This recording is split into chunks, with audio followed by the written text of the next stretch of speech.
quando a gente traz um debate sobre esse aqui para essa casa, para que a gente possa estar levantando algumas questões para a população também. Conversava ali com o vereador Edson da Rosa, né, nessa oportunidade, e dialogávamos como é contraditória a questão das emendas parlamentares. Se for ver, acho que é importante falar isso para a população, né? Se for ver essencialmente o debate, a minha bancada, nós, por exemplo, do PCdoB, somos contrários a esse tipo de emenda, porque se a gente for analisar o próprio comportamento dos deputados federais, por exemplo, muitos deputados são contra investimentos públicos em várias áreas, e aí vão lá e enviam dinheiro, por exemplo, para a saúde, para a educação, através das emendas.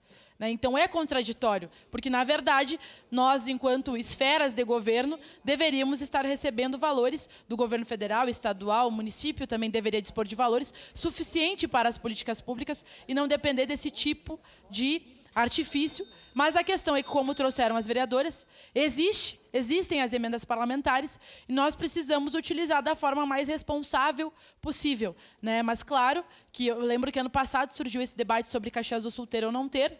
Acredito que não é esse caminho que o nosso município deve trilhar, porque não é esse o caminho mais adequado para o fortalecimento dos serviços públicos e das políticas públicas. Pois bem, meu colega de bancada trouxe a questão do escritório de projetos, que nós, naquela oportunidade, votamos contrário, sim, né, pelo modelo de escritório de projetos que estava sendo apresentado. Mas nós precisamos, né, e nós trazemos reiteradas vezes para essa casa sobre o problema que a gente vê no município de Caxias em relação à gestão pública, à gestão da cidade, né, o planejamento da cidade. É importante que o governo Adiló dê sinalizações de que isso está avançando, porque a gente vem aqui, a gente fala e muitas vezes a gente não vê as coisas acontecendo, né? Nós não somos contrários a ter, por exemplo, CCs, são necessários para materializar as políticas públicas e a visão do governo.